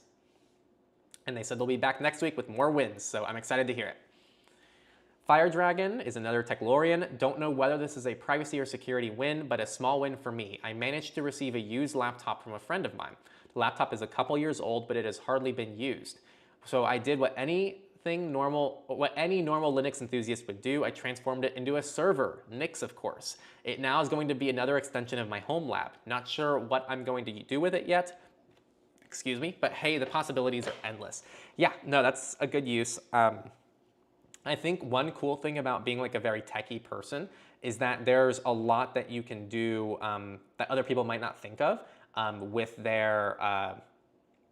old devices, right? So like for me, I really like the idea of using like an old Android device as a security camera, or converting something to be like an infotainment system, or like an old a tablet could be like a kitchen infotainment system, or a laptop that isn't used anymore can be used, like you said, for a server, or maybe you can use it as like a testing device to test Linux distros. Like there's so many use cases for old devices, so definitely don't want to pass that up. Janelle said, I now operate my 3D printer locally on my network. Internet connection has been blocked and everything still works as it should. I didn't think this would be so easy because Bamboo Labs is in a very negative headlines because of their cloud compulsion, but LAN only works smoothly. Nice. Let's see here. Yeah, and then they go ahead and clarified there. Back to the live chat. We got a super chat from Jay. Hello, Jay. I don't know how much this is, but Carter in the Signal group said it's $50. So thank you, Jay. That's awesome. And it's super appreciated. And they have a question. So they said, I've deleted WhatsApp and they're using Signal, although it's not popular here in India, and will still be using it and telling others that I'm on Signal only and you can message me on that platform. But still, people don't want to install Signal app. Yeah, so it's gonna be really tough. This is a really common thing I've heard. Context in a lot of countries outside the US, WhatsApp is kind of the go-to messenger, and that is like kind of ubiquitous for messaging. So, I would, this is gonna be hard to say, Jay, but what is the alternative? If somebody, like, you can't control other people and you can't control what they do. So I think that what you're doing is great, and like getting on Signal, making Signal the default, I'm all for it. But what if someone refuses, like you said? What alternative do you have? If you don't have WhatsApp, then is SMS the alternative? Like what other alternative are you presenting to that person? Because you can't control everybody, and if they don't want to do it, then they're not going to want to do it. And so where I'm going with this is, if you are in an area where WhatsApp is the default, you might still have to have it up as a backup. And I hate saying this because I wish everyone could just delete WhatsApp, but if the option is WhatsApp or SMS, I'm actually going to lean more people towards WhatsApp. At least there's end-to-end encryption, and at least it's a modern protocol, and it's based on the Signal protocol. So it has more advantages in my eyes over SMS, but more importantly, you need to be able to communicate with people. So I would try to have a backup ready to go. It doesn't have to be WhatsApp, but there should be a reliable backup in the event someone doesn't want to use Signal. Most likely, it might have to be WhatsApp. And if that is the situation, then I'd recommend setting up WhatsApp that's like separate from your regular Facebook account if you're able to. I'd recommend setting it up in like, its own compartmentalized way. Like maybe you have a work profile on your Android device, or maybe a different user account on your Android device. Maybe you keep it on just one old device that's like, you only check once a day. So maybe you tell people, hey, yeah, I'm on WhatsApp, but I only check it once a day. So really Signal's the best place to reach me. So those are just different ideas. I can't really tell you exactly what's gonna work for your situation, but I definitely feel for you. I know that's one of the hardest things for people is like actually getting them to also use privacy tools. But yeah, it's a tough one. But I hope something there helped you out. And again, it doesn't have to be WhatsApp, but have a reliable backup so you can still, hopefully communicate with that person and not just cut off a connection outright. Those are my tips. Thank you so much for your tip to what we're doing. It's hugely appreciated. And yeah. And yeah, someone mentioned iMessage. The only reason iMessage for a lot of people and for myself is that really good backup from Signal. I just know that iPhones and Apple devices are a lot less popular outside the US. So iMessage being the backup is going to be a little bit less common in like countries outside the States. But if you happen to have a lot of friends or family members that are on iMessage, then that could be the good backup that I'm kind of describing. Back to the wins. Hopefully final win, but fine if not. Another transition to Aegis, local Android to Ente auth. not necessarily of the cross-platform usage, but rather I wanted to get comfortable enabling 2FA for most of my important services. Techlore here and now Proton. Nice. So good job. I really like Ente Auth. It's a great service. Let's see. Alexander, they are a patron for us, and they said they joined this forum and they figured out that they had DNS leaks on the virtual machines they use for work, and so they fixed some DNS leaks. That's a huge win. Good job, and good job catching that. And then they said not directly privacy specific, but anti-corporate. They got bored of YouTube and memes and genuinely started reading, even with interest. It hasn't happened to me for a long time, and I'm so happy you experienced that. Like honestly, reading is just so good, and it's so relaxing, and there's this thing in like health science, and like especially when it comes to food, what is it in place of, right? So like one thing can be found to be harmful for your health, but when it's compared to what the average person is eating, it's still actually beneficial. So you always have to ask, well, what's this taking the place of? And I think reading is a double whammy, because reading, A, is just like relaxing, you learn, you can, if you're reading fiction, then you like become more creative, you get to disconnect a little bit from the world in a more like helpful way. But it's also probably taking the place of like doom scrolling on your social media accounts, or just like, you know, just engaging with videos, or just doing things that like probably aren't helping you as much as they should. So for me, it's a double whammy, because it's inherently kind of nice to do, but it also like probably is taking like time away from things that would be otherwise in some ways harmful. So yeah. Anyway, that's my long way of saying I'm really glad that you're experiencing that. I took like a big break from reading during the pandemic, and the last like year or two I've been really getting back into it, and it's something I've been really enjoying again. And I'm currently reading the Lord of the Rings trilogy. I'm on the Two Towers, and it's super good, and I'm really enjoying it. So yeah. Welcome to the forum. Yes, of course. Let's see, we got Lightning Toaster, happy smartphone win for me. They installed Calyx OS on a Fairphone. Yes, so if you have a Fairphone, Calyx OS is supported on that, and that's like a really cool workflow, because I really like what Fairphone's doing. And having like an ability to use any custom ROM on that is also super cool. Divest OS used to be supported, but they got discontinued, so now Calyx OS is like another great option for Fairphone. So yeah, great stuff if you have the Fairphone and you want a custom ROM. And they also configured Rethink DNS for both personal and work. If you haven't tried Rethink DNS, it's a really cool service. It lets you like separate out your traffic, and it lets you customize like all the internet traffic on your Android device. Like it really gives you a lot of ultimate control. And I even think the developers on our forum, like it's a really cool project. Big fan of what they're doing there. And yeah, it does things like here. It's like you can run two separate VPNs, separate firewalls, separate DNS block lists on the same phone at the same time seamlessly. Like it's cool. Like if you haven't heard of Rethink DNS, check it out on Android. Genuinely a super cool service.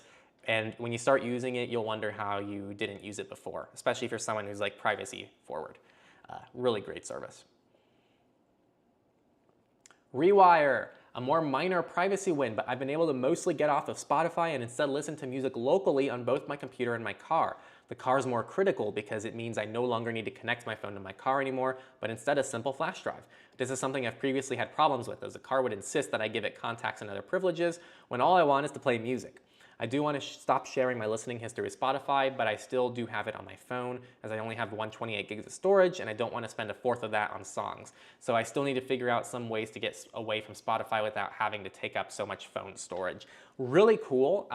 Definitely inconvenient for a lot of people nowadays, but I think that having local libraries for things is like super admirable, and it gives you that ultimate control, and I love that. So really big congrats, and I'm sure it feels good to have like your own little library. I'm always going to be overly cautious, and I'm going to say, A, make sure you keep backups, right? Like have a backup library and a backup way to plug in, so you don't lose your library. I'm sure you already have backups, but just in case you don't. And also, I don't know of many phones nowadays. I could have sworn I saw a phone that like MKBHD reviewed or something that had an SD card. But if you are able to somehow get your hands on a phone that has an SD card reader in it, then that could be your way out of having to spend a crap ton of money on a phone just to get extra storage, because it's kind of crazy how much they gouge on storage nowadays. It doesn't cost that much, you know. 2 wins from Mohammed. They use Blue Sky more often after leaving Twitter. Cool. And they encrypted most of their files before sharing them on Discord. Super cool. So yeah, they just encrypt them before uploading it to their friends. Nice. All right, I'm almost done with the wins. So I'm gonna finish up the wins and then I'll pivot over to the live chat and then we'll finish it out on the live chat. I see your question, Alex, and I will get to that soon. I don't know how much music you have, but I highly suggest self-hosting a music server. Yeah, okay, so that's another option. You can always self-host your music server too. And that is one of those things. You know, I talked about earlier, like reserve self-hosting for things that are like not mission critical. I think that's a good example of one. Like as long as you have a backup of your music library somewhere, like what, you lose your music library for a day, it's not the end of the world, you know, like, so I think that's a really good thing to get yourself into self-hosting if you haven't already. Alexander, a little update. So I finally got to try Gentoo at a virtual machine because I want to compile apps from source. I really wanted that workflow for a while. It took the whole day to set up stuff and the kernel didn't compile for whatever reason, but still I'm super happy. I learned some Linux thingies along the way and got the ball rolling. I also read that Steam Proton can be installed on Gentoo, so maybe one day I'll set it up for games. Nice, really big. And then there was a short on Techlore clips about someone who has signed up to OpenStreetMaps. Yeah, that was from one of our live streams recently, and it was from the win on the forum. So it all comes around. Someone posts a win on the forum. I cover it in the stream. It ends up in a Techlore clip, and then someone brings it up back on the forum in the next week's win. And then we're going to repeat this. And they added local markers. So they said, I'll do this as well. So they also contributed to OpenStreetMaps and started adding their own markers. And they said it feels good and that they get to say, hey, I added this. So congrats.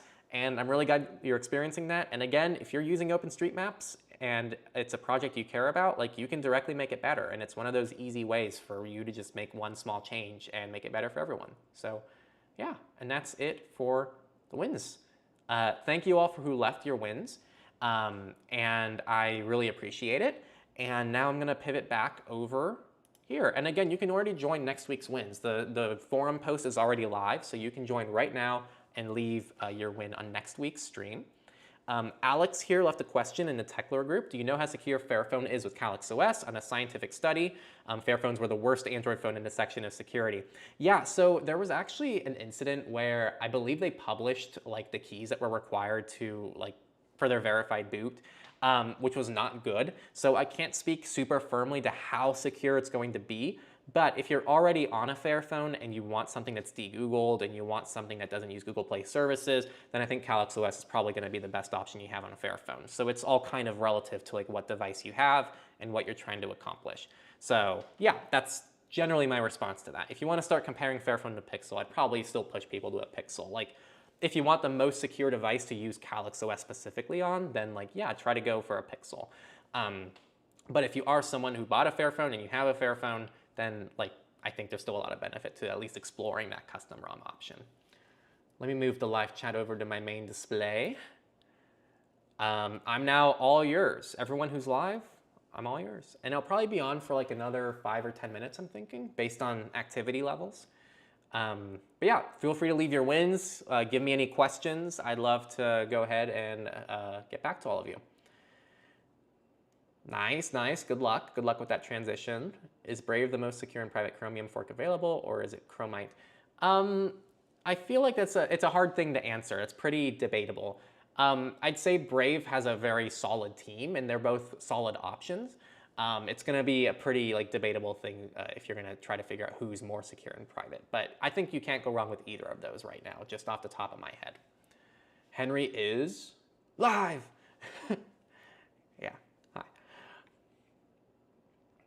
was hard to answer your question earlier because I struggle with knowing we can't have total privacy security without going all the way. I try, so it's harder for hackers' data collection.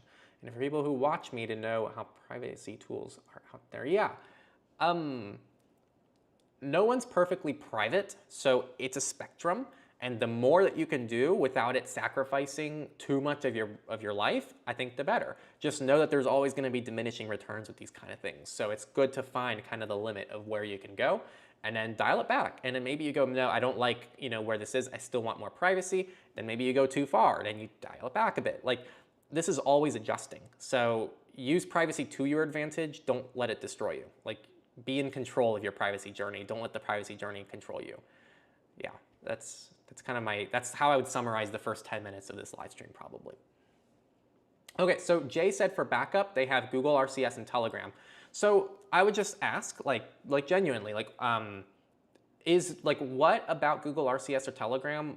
What are the advantages that that has over WhatsApp? And it's a genuine question, and like ask yourself and explore if that's fine for you. So as long as you have a place to communicate with people, then I think that you're good. So if your workflow is like, hey, I'm on Signal. Oh, you're not on Signal. Okay, are you on Google? Okay, no. Are you on Telegram then? And then with Telegram, make sure to enable secret chats. I don't think it's a bad workflow. You set up multiple options for people. They have choice. They most likely have at least one of those options. And you've given them the best option first, which is hopefully Signal. So I don't think that's a bad place to be. And if you cut out WhatsApp, I think it's good to have those multiple options available to people. But yeah, that's my opinion. It's going to always depend on like what works best for you, of course. What's this blue thing here? Fan funding. Oh, okay, so you can just sort it by fan funding. That's cool.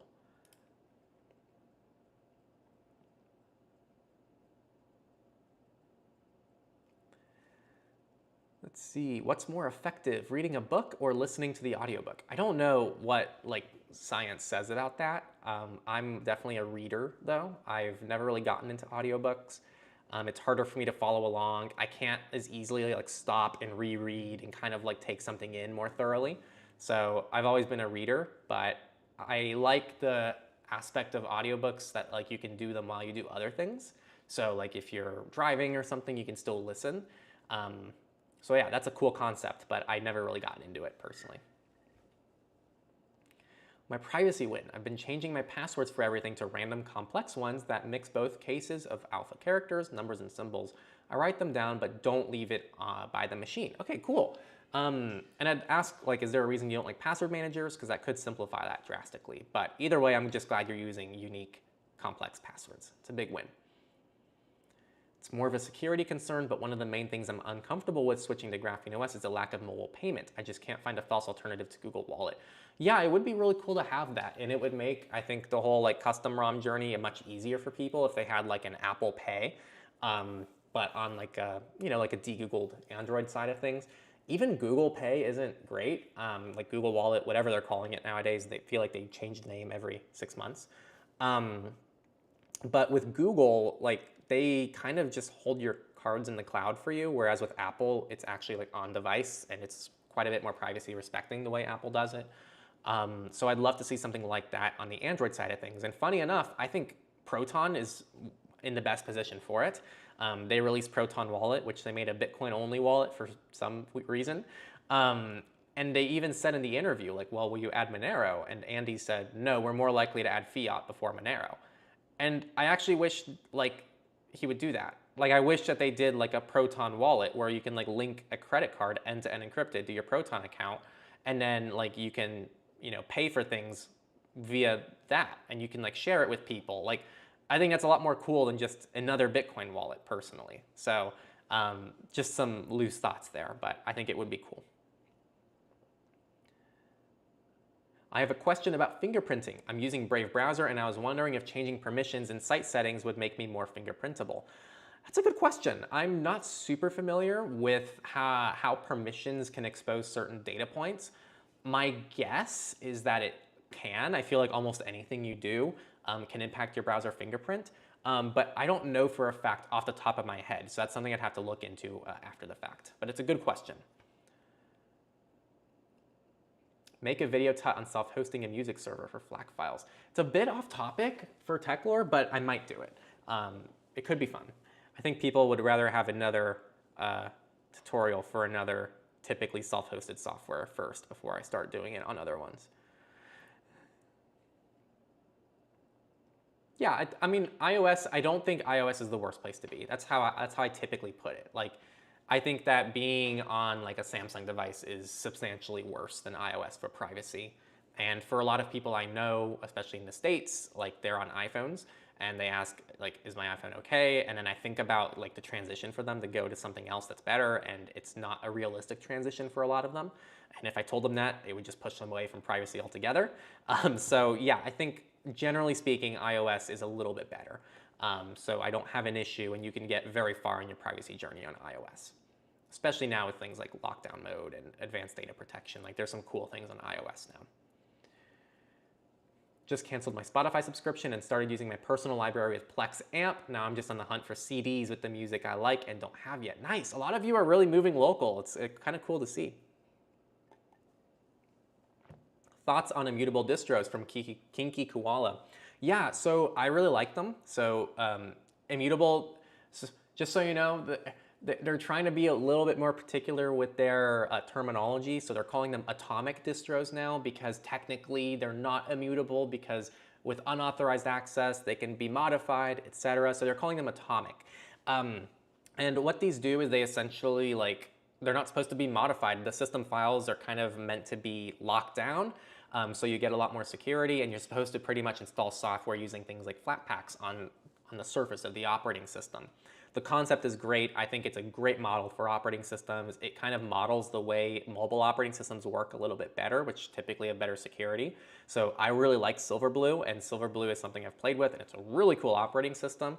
And I think that if you're able to use an atomic distro, there's a lot of benefits to using them, and I hope that they are the future of what most people use. So those are my general thoughts on them. Yeah. And then, yeah, VPNs, there are just things that are not there yet that aren't ready for these distros. But I think in time, it will be ready. I recently, gosh, why does it skip around like that? Grr. I recently came across this when using Brave on Mac with website open and using the iPhone suggest me as Safari on Mac. To be more clear, using same Apple. What are you getting at? I don't know if I fully get. Was it a question? Do you use Passkey at all? If so, where do you store it? In the password manager, would that downvote the purpose of the passkey? Yeah, so I think passkeys are good, right? For most people and the way most people store passwords and usernames, passkeys are an improvement, and so they are an ultimate good. With that said, if you're someone who generates strong passwords, they have unique usernames, unique passwords, and you use a YubiKey for your 2FA, you have better security going that route because you're essentially combining what a passkey does in addition to a password. So that's personally what I do. Anytime a site has YubiKey support, I use it as 2FA, not as a passkey. So that's personally what I do. With that said, there is one service I use, which is omg.lol, which is what my personal site is hosted on. And their login flow is completely obnoxious. Their login flow, if you don't use a passkey, is you have to type in your email, they email you, and then you have to log in, and then it's just a pain in the ass. I really hate their login flow. And pretty much it just pushed me to finally give up and just set up a passkey just with their one service. And for that, I use ProtonPass, which is my password manager. So yeah, it doesn't remove the purpose of the passkey. I think that using a passkey in a password manager is a more than safe thing to do, and it's not too different than using a password in my eyes from a security perspective. And it actually still has some benefits even if you do it through your password manager. But yes, it does not replace 2FA. That is kind of the gotcha. So yeah.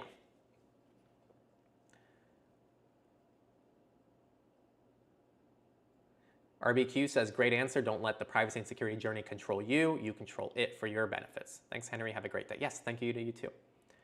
What do you daily drive for phone, iPhone, Android, custom ROM? Yeah, I got a lot of phones, so it's hard to say what a daily driver is, but there's benefits to be had for all of them. I definitely agree that Proton would be good for this. I'm going to make a suggestion right now in their forum. Yeah, I think it'd be cool. Make that tutorial very clickbaity. When will you make a review on SimpleX chat? Yeah, it's not on the radar, but I think it'd be a great video to do. Honestly, that's a good idea. The most privacy-respecting VPS. Off the top of my head, we used to use Orange website that I think had a VPS provider, but they don't. The issue with a privacy-respecting VPS is it's all kind of based on trust in a way, so it's kind of whatever organization you trust the most to host your VPS.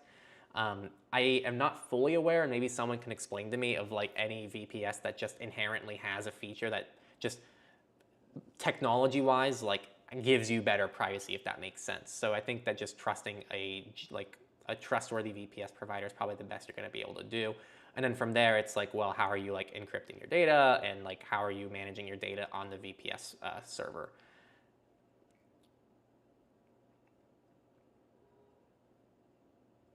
Yeah, good response.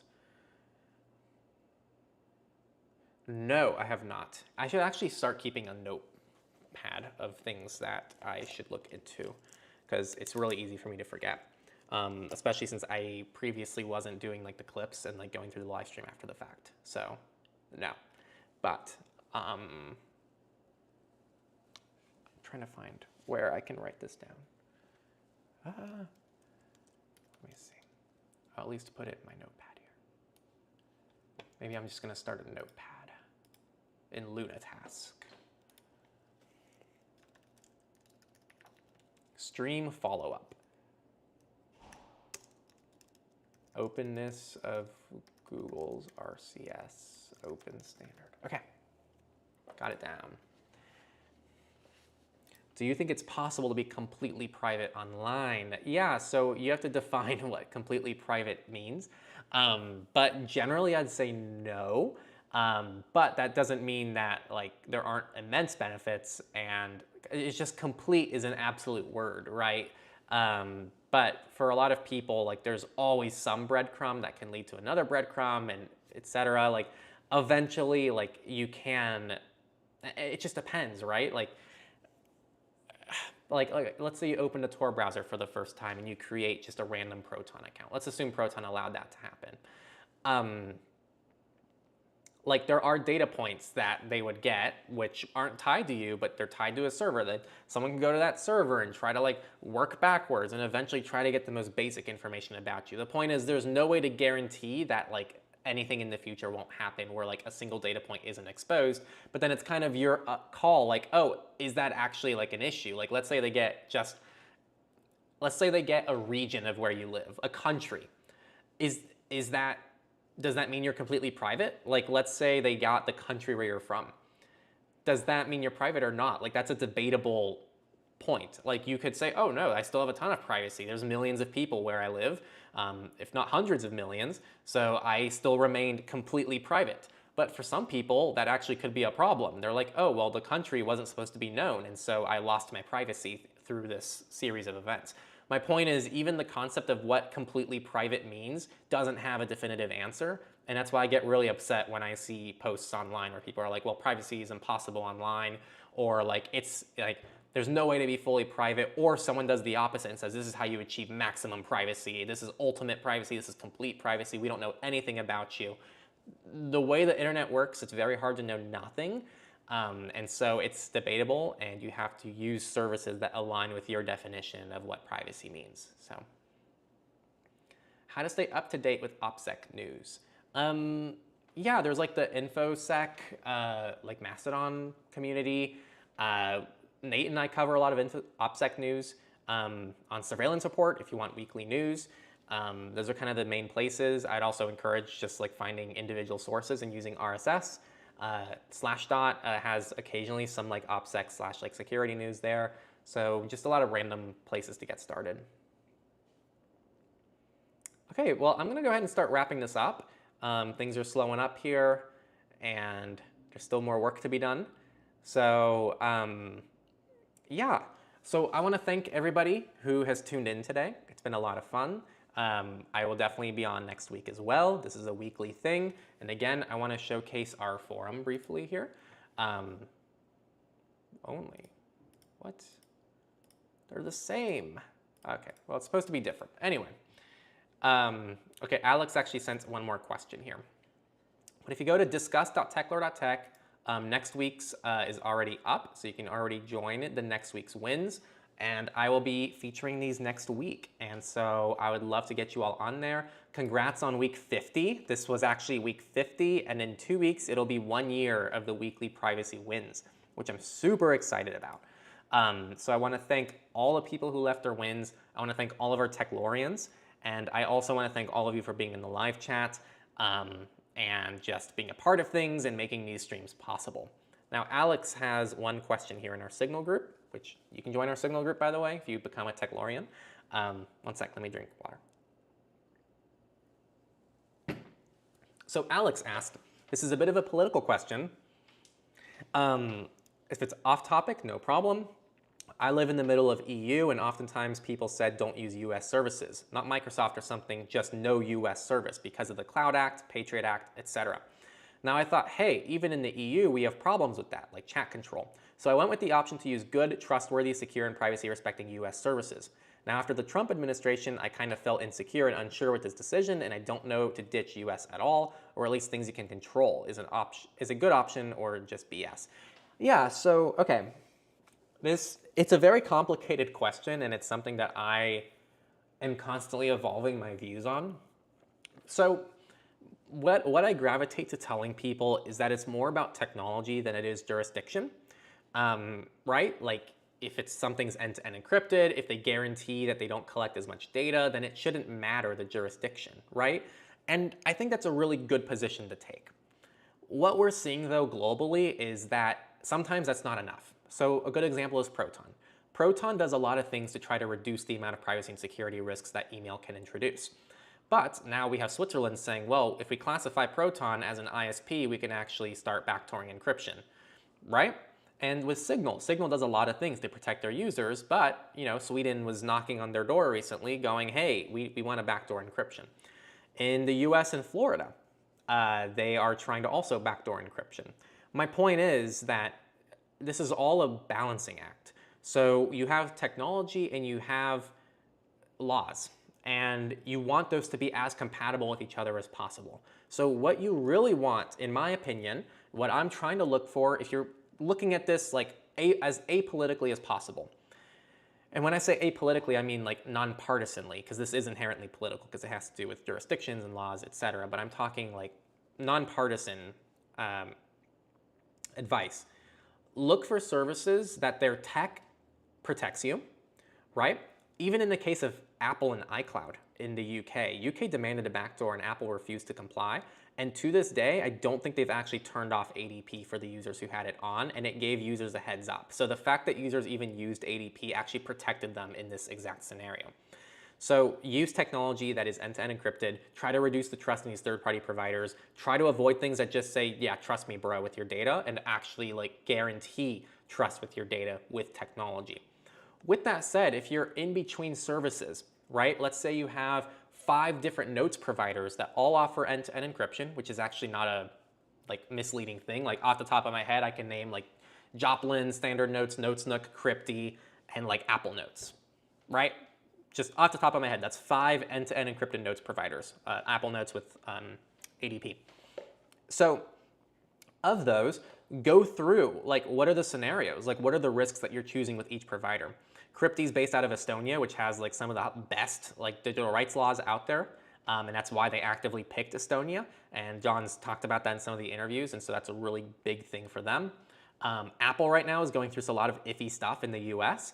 And like right now they're perfectly safe and there's nothing to be concerned about. But we saw what happened in the UK, and Apple could be a big target, and we don't know what's going to happen with ADP in the future. If you look at Notesnook, I think they're Pakistani and like kind of iffy like jurisdiction laws over there. So like it's one thing to like, it doesn't mean you don't use the service, it means just be aware of that. And I don't know where Standard Notes and Joplin are based out of, and I think Joplin, like you could self-host some of these. So if you self-host, then that's like a whole nother like thing to consider when you're looking at these services, is the fact that, okay, I can actually remove jurisdiction and actually host it myself. My point with all of this is it's very complicated. There is no easy solution. And I think that it requires a lot of nuance to try to make those decisions. And what I would start with, and the most important thing, is trusting tech first. Don't think about jurisdiction first, trust tech first, because that is a much easier thing for people to evaluate. But once you kind of know the tech to look for, which is like low metadata, high end-to-end encryption, like good security and privacy practices, open source, like once you have those things nailed in, then you can start looking at jurisdiction and trying to pick providers that you trust the most based on where they're located.